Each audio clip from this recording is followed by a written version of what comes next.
अस्सलाम वालेकुम स्टूडेंट्स। इस वीडियो में हम सबसे पहले फ्लेमिंग्स राइट हैंड रूल को डिस्कस करेंगे और उसके बाद हम मोशनल ईएमएफ को डिफ़ाइन करेंगे और उसका फार्मूला डिराइव करेंगे।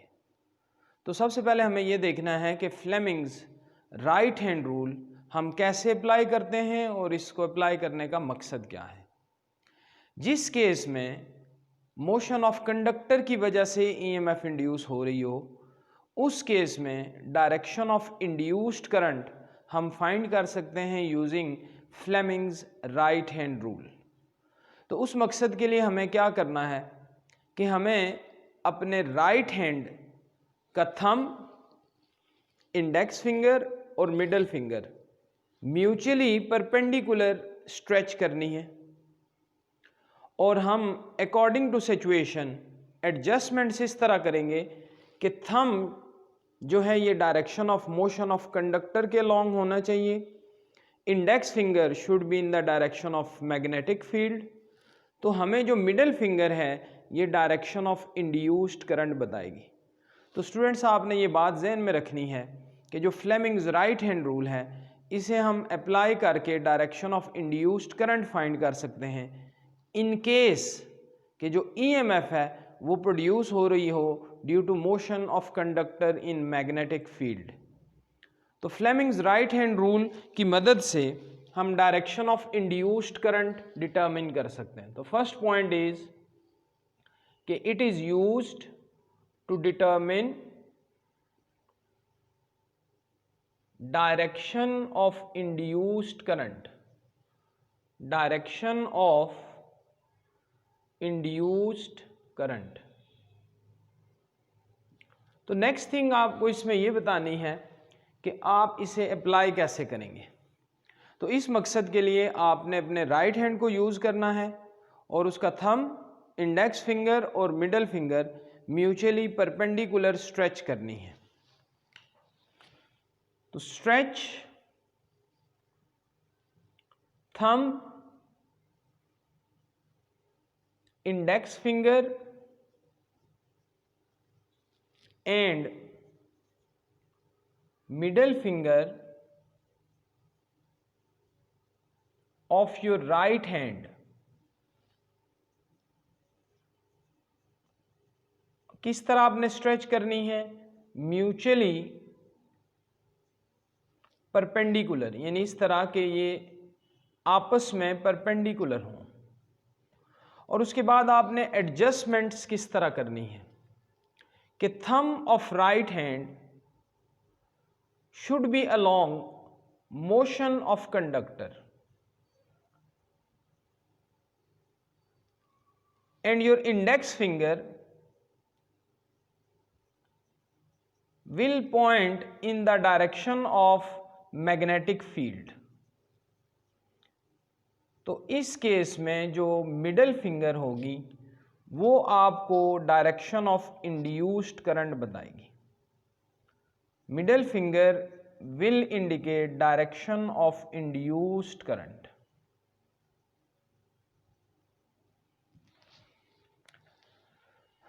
तो आपने Fleming's right hand rule apply कब करना है, जब मोशन ऑफ कंडक्टर की वजह से ईएमएफ इंड्यूस हो रही हो। तो उस केस में direction of induced current determine करने के लिए आप Fleming's right hand rule use करते हैं। तो स्टूडेंट्स नेक्स्ट हम डिस्कस करेंगे मोशनल ईएमएफ को। तो फर्स्ट ऑफ ऑल हम मोशनल ईएमएफ को डिफाइन करेंगे और फिर हम इसका फॉर्मूला डिराइव करेंगे। तो जो नेम है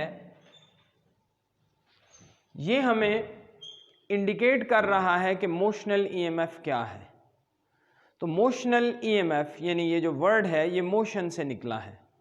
इट मीन्स ये वो ईएमएफ है that is produced due to motion of conductor in magnetic field. यानी कि सबसे पहला पॉइंट आपने ये ज़हन में रखना है कि जो मोशनल ईएमएफ है इट इज़ इंड्यूस्ड ईएमएफ। तो what is special about it, because it is being induced due to motion of conductor in magnetic field, therefore it is known as motional EMF. तो सबसे पहले हम इसे define करेंगे। EMF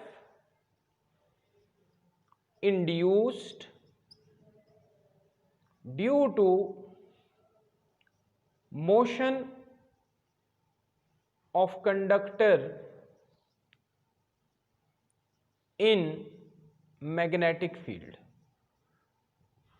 यानी ये वो ईएमएफ होगी जो तब इंड्यूस होती है जब कंडक्टर मैग्नेटिक फील्ड में मूव करता है। नेक्स्ट हम इसे एक्सप्लेन करेंगे, तो हम एक अरेंजमेंट कंसीडर करेंगे, उसको हम फिगर की फॉर्म में रिप्रेजेंट करेंगे। तो इस अरेंजमेंट में क्या है, हमारे पास एक रीजन है जिसमें मैग्नेटिक फील्ड है इनटू द बोर्ड। तो इनटू द बोर्ड जो डायरेक्शन है it is represented by cross, और इसमें we have got a conductor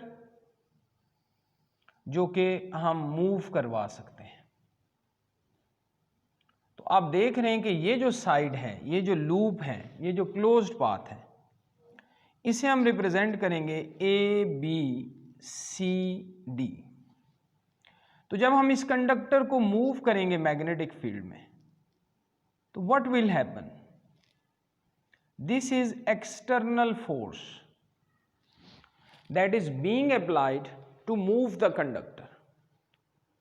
तो when you move the conductor in magnetic field, तो क्या होगा, as you move the conductor, इस लूप का जो एरिया है वो इंक्रीज होगा, तो इस लूप के थ्रू फ्लक्स इंक्रीज होगा।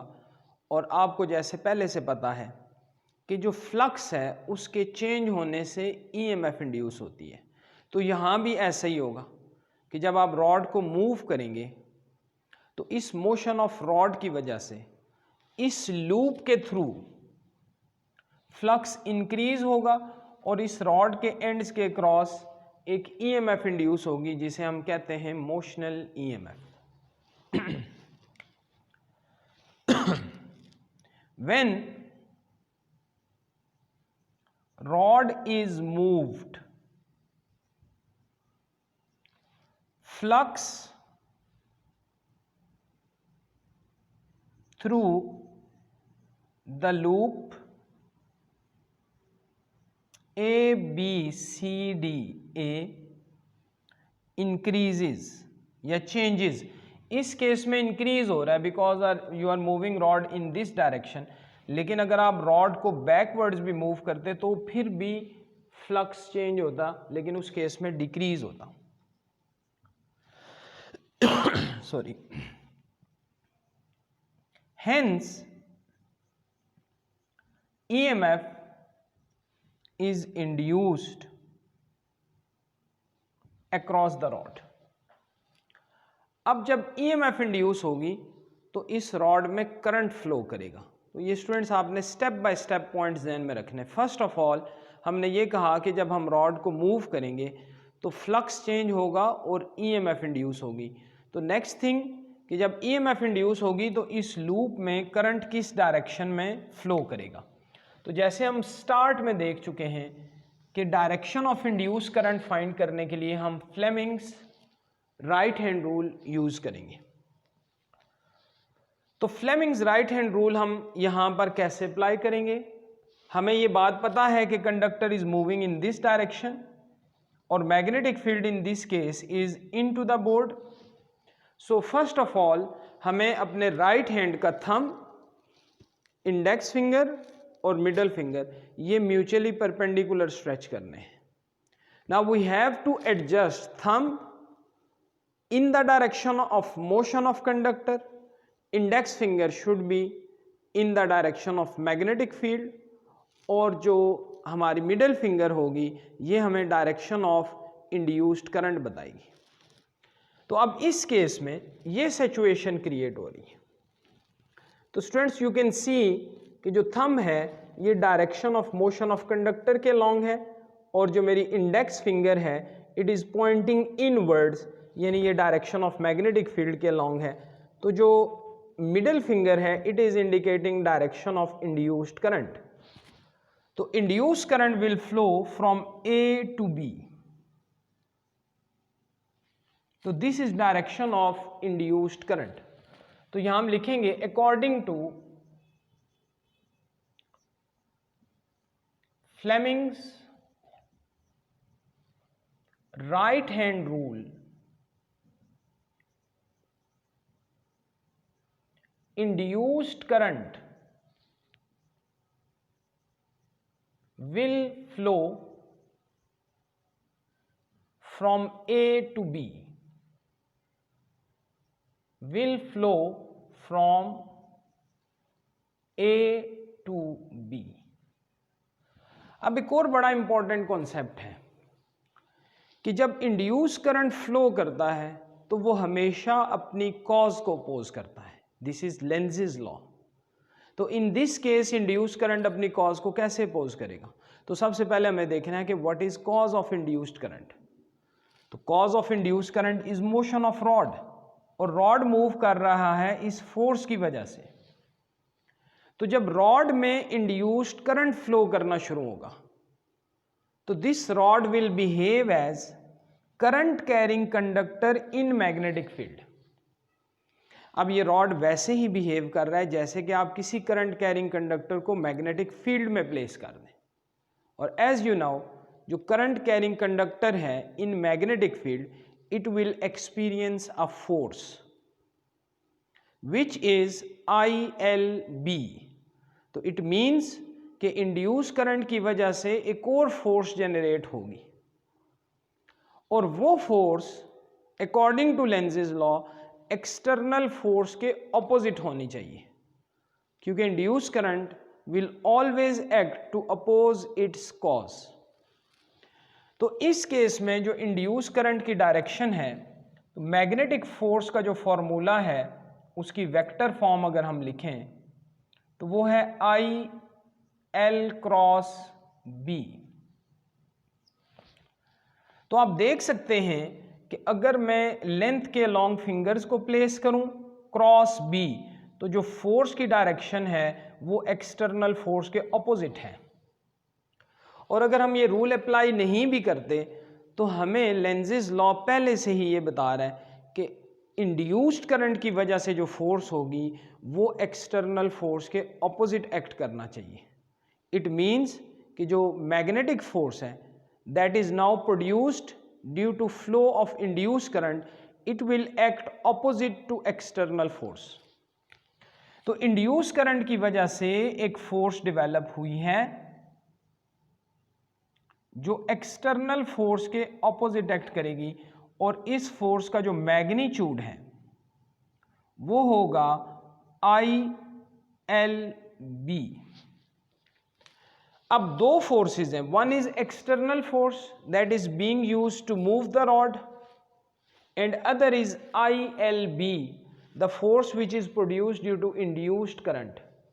सो in order to move the rod with uniform velocity, अगर मैं ये चाहता हूं कि रॉड को मैं यूनिफॉर्म वेलोसिटी से मूव करता रहूं सो दैट मैं एक यूनिफॉर्म EMF ऑब्टेन करता रहूं, तो उसके लिए ज़रूरी होगा कि मैं एक्सटर्नल फोर्स इस फोर्स के इक्वल अप्लाई करूं।